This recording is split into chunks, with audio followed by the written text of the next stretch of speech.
Next up, we're going to have something similar, a real live scam case study with Nathan Ackarie, who is a cryptocurrency investigator at Chainalysis, and he is also a former detective. He's got over 20 years in criminal, cybercrime, and financial investigations. He supports the Australian regional partners in tracing crypto-enabled crime and improving investigative outcomes. So this is a real Australian scam case.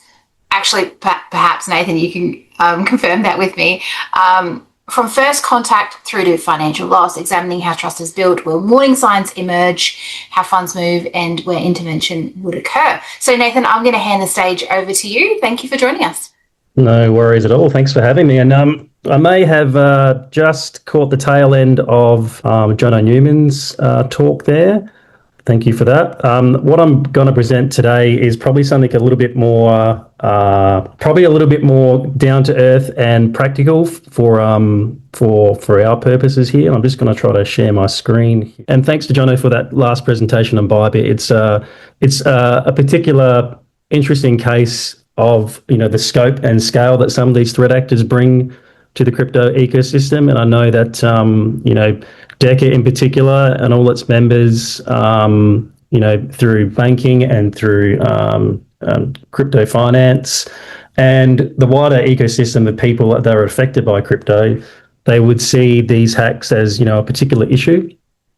What I'm hopefully presenting today is something which is probably a little bit simpler, and I'm hoping that you can take away a bit of learnings from this case, that not all hacks need to be incredibly sophisticated to affect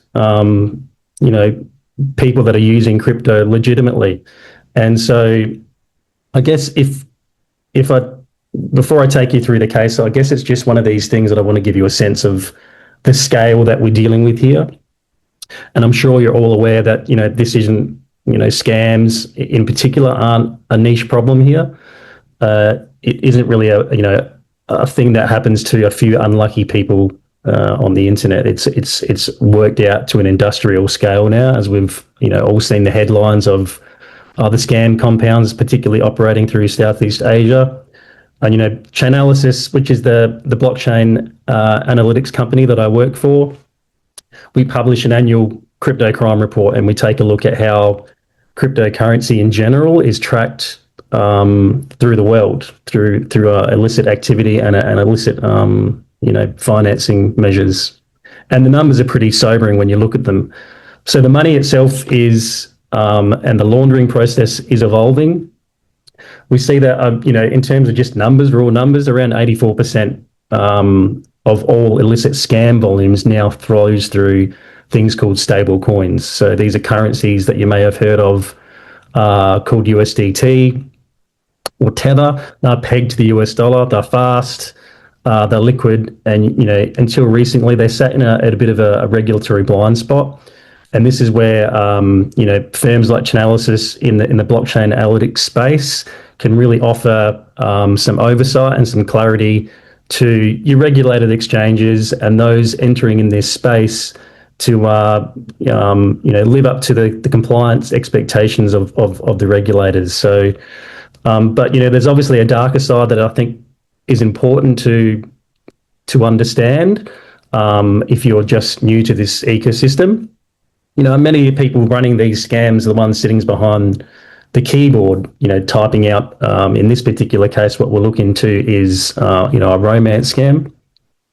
Chainalysis has tracked, a lot of funds, roughly, in the high 80% of cryptocurrency flows to, in the past, human trafficking services, where people, often young people as well, they're recruited through, fake job ads, through customer service or data center roles through Southeast Asia. And they find themselves, as we're aware, locked in scam compounds in Cambodia or Myanmar, this type of area. So, when we talk about, a romance scam, which I'll get into, we're not just talking about, one victim and one criminal. We're talking about often multiple victims, multiple infrastructure on an industrial scale. Those who lose their money are obviously, the entry point here. but then you've got people on top of that, as part of that, people being trafficked, people being forced to steal, this type of thing. And that's the landscape, that's the scale that I guess we're looking at here. And, you know, for me, having a law enforcement background, bringing awareness to this crime type is really the first thing we can do to try to break the cycle. But let me show you what this actually looks like in practice. So this is, you know, in 2025, generally cryptocurrency scams have accounted for, you know, at least, you know, $14 billion. It's a huge number, right? So here in Australia, though, if you look at the stats released through, you know, our National Anti-Scam Centre, which run, you know, the reporting platform of ScamWatch, it's roughly around $2 billion just to scams just last year. So that's only what was reported. So, you know, I'm well aware that reporting of scams and reporting of, you know, illicit, you know, transactions on the blockchain or through fiat, the number which is reported isn't really a true reflection of what's actually happening. The number is almost certainly higher. And it's because many victims just never come forward. So from a disruption point of view and an investigation point of view, it's important for us to be able to capture some more metrics around, you know, how big the scale of this issue is. So romance scams specifically, they've accounted for around $140 million in Australia alone. So again, that's what's reported. So going on to how these scams actually work. So today's presentation really is about showing you the mechanics around it. This was a live investigation that I had a few years ago, back in a previous life. But the idea is, you know, not to show you, you know, the complete ins and outs of it, but if you can have a takeaway of what the indicators are of how a scam might start, how we can look at using our blockchain analytics tool with Chainalysis, with Reactor, to highlight some risk, and whether that's risk to an individual or risk to a VASP or a DCE, or highlighting a bigger problem to our regulators such as AUSTRAC around, you know, the landscape at the moment. This is something we'll go into. So this is essentially an elderly lady in Australia, disabled in this case, living alone, and signs up to a dating site. You've probably heard this kind of story a lot of times before. This is actually how it plays out. So a normal conversation would start, you know, on a dating app, this type of thing. And, you know, it's very typical, the kind of things that anyone would say when they're getting to know someone. There's no real red flags here yet, no alarm bells or anything like this. This is generally just the setup of a long game rather than, you know, I'm a prince from, you know, an African country, send me some money. Doesn't really work like that anymore. The scammers are getting more and more crafty and happy to really involve themselves in victims' lives for the end goal of stealing their money. But this is how it all starts, and it starts with building up relationships and building out trust. So this is what first contact normally looks like in most scams. It feels completely normal because the scammers don't want to talk about the scams. They start with being a real person that you really want to talk to. So after a few days of chatting in a dating app, for example, generally the suggestion is to take the conversation to another app. And the reason behind this, particularly with Telegram or WhatsApp and Signal, is that they're end-to-end encrypted, which means that it can be difficult to retrieve conversations after the fact. In this particular case, the victim was asked to go offline, to another app with Gmail. So there's very specific reasons to doing this. Dating apps would obviously have content moderation teams. Scammers know this. They've had accounts banned before, so they're always, the first move is to get you off this platform, away from the safety net. In this case, the lady agreed. It didn't feel like a big deal. So people swap to email and different platforms all the time. So now, obviously, they've been talking for weeks, and the conversations moved to email. They're emailing back and forth. You know, and this again, it's about building the trust here. There's a lot of groundwork being made, but the story will change. He tells her he's in hospital, and it's one of these things. If you were to get an email flat out like this, "I'm in hospital, I need some money," you'd 100% it'd get filtered out into the spam and get deleted. In this case, there's already trust built up. You know, he's in trouble. He doesn't have anyone to turn to. These are some of the actual emails in part of what's been received. But, looking at the language, look how personal it is, how urgent it is, how specific it is as well. They're not generic spam messages. They're written to make you feel like you're the only one that can help. So, and that's the key to how romance scams actually work. The scammer won't actually ask for money initially. They'll act like they're your best friend and that they love you. So it's like you'd be abandoning them if you were to say no to them. So where does this touch cryptocurrency? So I guess before I go on, I'll give you some context around crypto ATMs in Australia, their legacy, and potentially their future. So crypto ATMs are classified as digital currency exchanges. That means providers who operate them in Australia are required to register with AUSTRAC and comply with anti-money laundering laws. So, we are embedded partners and, trusted partners with AUSTRAC for the regulation purposes as well. So working with big agencies like this and helping them build out, the landscape of cryptocurrency, and in this particular case, the particular landscape around crypto ATMs is something we're incredibly proud of, because it offers like a really unique insight into how this particular ecosystem has been used and abused, and how tightening up regulation can help secure our digital economy, but also secure your own family from being abused by scammers who resort to using cryptocurrency ATMs, which are housed in local supermarkets, delis, service stations now. So, but for a long time, many of them weren't meeting obligations, right? So you could literally walk up to a machine, feed in cash, and receive cryptocurrency with little or no identification whatsoever. No one asked who you were, where the money's come from. No one asked where you were sending it to. And, how this will work in with, the travel rule legislation, which is a fantastic initiative. That will be yet to be seen. But this is currently an obvious draw card for criminal entities. AUSTRAC now has obviously stood up a cryptocurrency capability and a task force. And, what they found was concerning at that time, but unsurprising, that these machines were being used most frequently by scammers and elderly or criminals, people feeding in cash into these machines, generally over 50 up to 90 years old. So, and many of them were scam victims. So if you think about that, the most frequent users of these machines weren't crypto traders.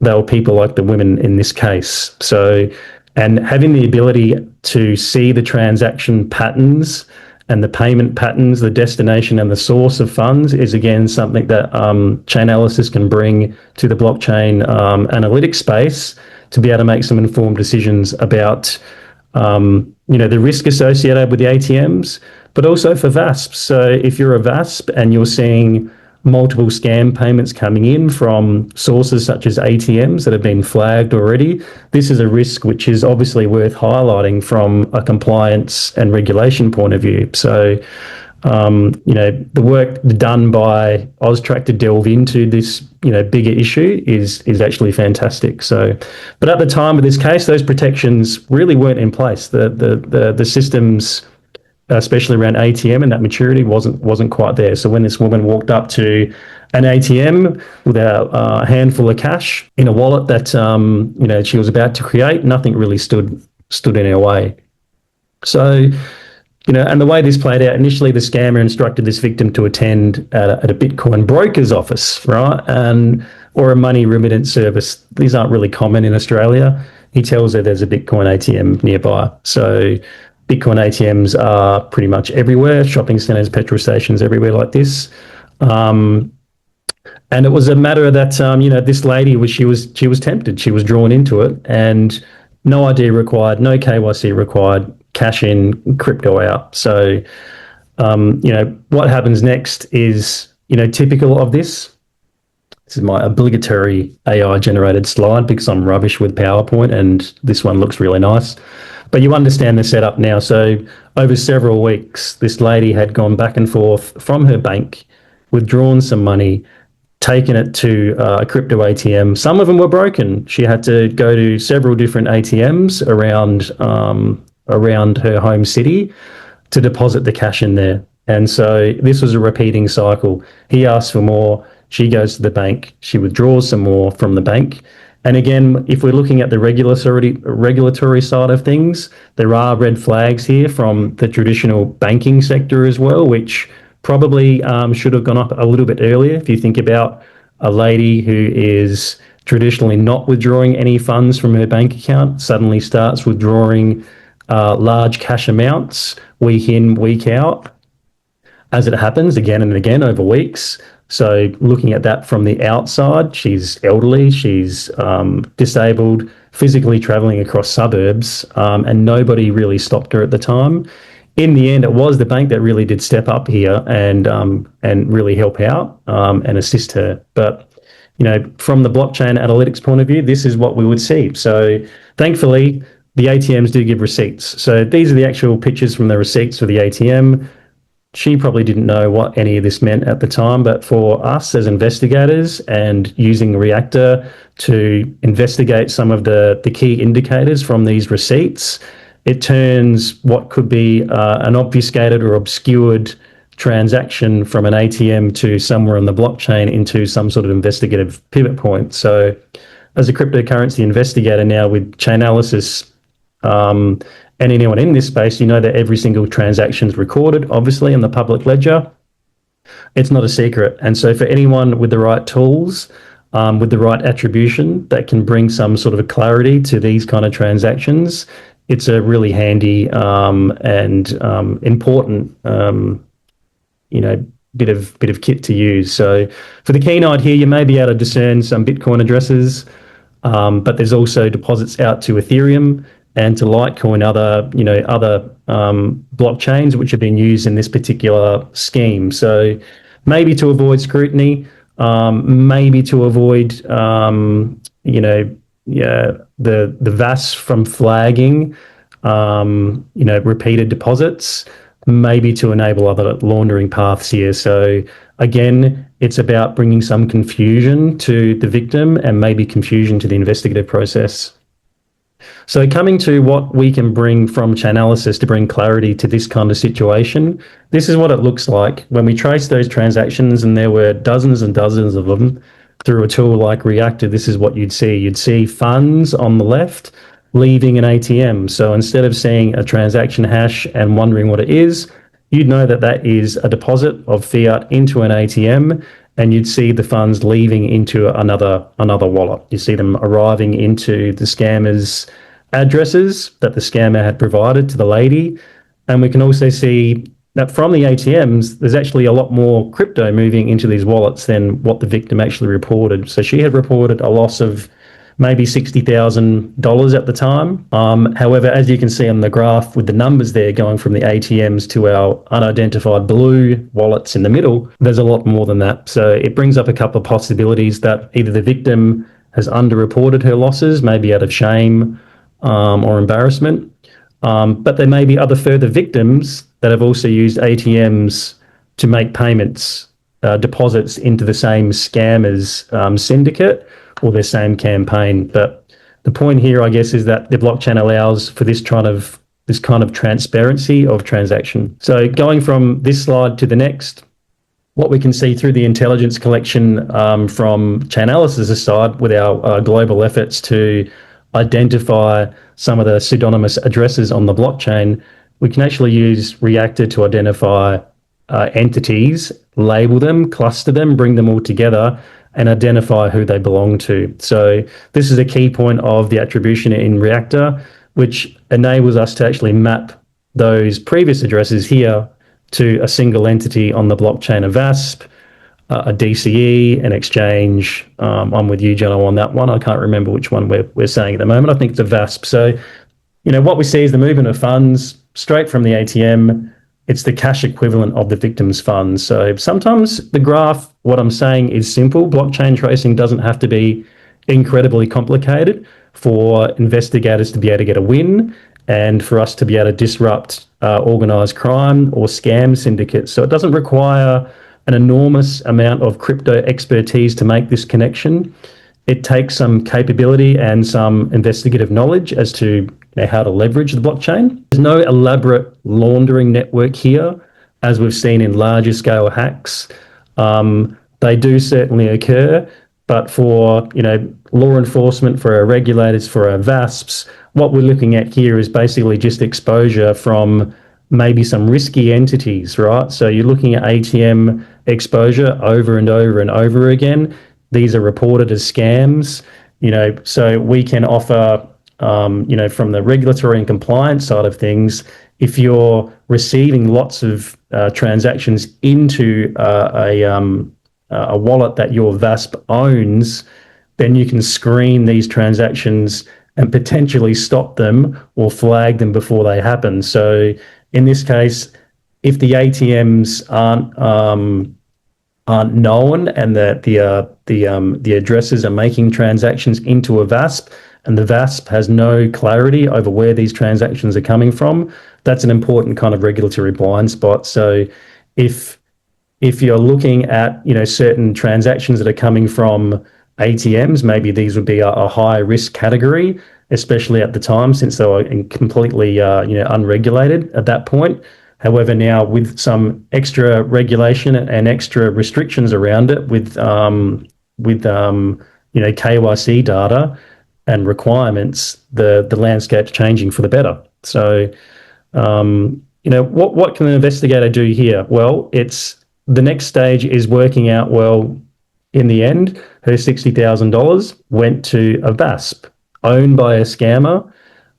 Through some good law enforcement work in this case, and some quick thinking by the investigators, we were able to recover a bunch of those funds. She got her money back, and so when I tell this story, it's unusual for this to happen. It was a happy ending, but to be honest with you, it's the funds are returned. That is good, but the reality behind it, there's months of work behind it, multiple agencies across multiple countries in this space as well. So we have jurisdictional issues. So sometimes the exchange that the law enforcement is reaching out to may be in a non-compliant country. So straight away you're dealing with different legal systems here, different law enforcement agencies, different processes of how you'd request information, how a freeze request will come through. So from the investigation side of things, they are the issues that we face when dealing with freezing and seizing and returning victims' funds from scams. So, and then there's the currency issue as well. She's put in AUD into a crypto ATM. However, when the ATM converts that to Bitcoin and goes to an exchange, further processes may happen at the exchange, whether that's converted into other cryptocurrencies. In this case, it was converted into Tether. Then there's issues around, well, how do you get that Tether back to a victim as well? So, but when everything goes right, when the exchange is cooperative, when the exchange has good compliance staff with the right tools that can analyze and validate findings that there's been some sort of risk or risky entity there, they can actually help with these problems as well. And for the victim, it's months of uncertainty in or an already traumatic experience. So one thing I'll just wrap up here is that checkpoints are important here. So the truth is, it wasn't one single failure here. It wasn't a regulatory issue completely. It could have been a bit more awareness on the victim's part as well. So that is, one of these things about the more you know, the more you can prevent this type of thing happening to your own family. If you're looking at tighter regulation around identification of people using ATMs or using VASPs as well, and as the regulation tightens, I think we're going to see a vast improvement in the cryptocurrency adoption ecosystem, which is fantastic. And honestly, part of the big takeaway of this case is that that this can happen every day. So you're not talking about your $1 million, $1 billion hacks here. You're talking about, a single person's life savings, which can be effectively, investigated using cryptocurrency analytics. So it isn't really the intervention or the law change which I'm really highlighting here. It's just having people around you that are caring enough and willing to help people in need. So this was one case, one victim, one outcome, but it's happening every day across Australia. And I will just highlight there's obviously resources out there with Report Cyber and Scam Watch, which are available. So thank you, Amy Rose. I may have gone over time. No, it's absolutely perfect. I think as we all start to navigate what is and what isn't a scam, we're all on high alert. Often Australians are complacent. That's my view anyway. And I think even it was mentioned in one of the National Anti-Scam Centre reports that we're vulnerable because we're pretty easygoing. So I think, it might get a little bit worse before it gets better. But that human lens that you've offered, that understanding that it isn't that far away. It is very easy to become that person who has been led down that scamscape, I call it. So thank you so much, Nathan, for joining us.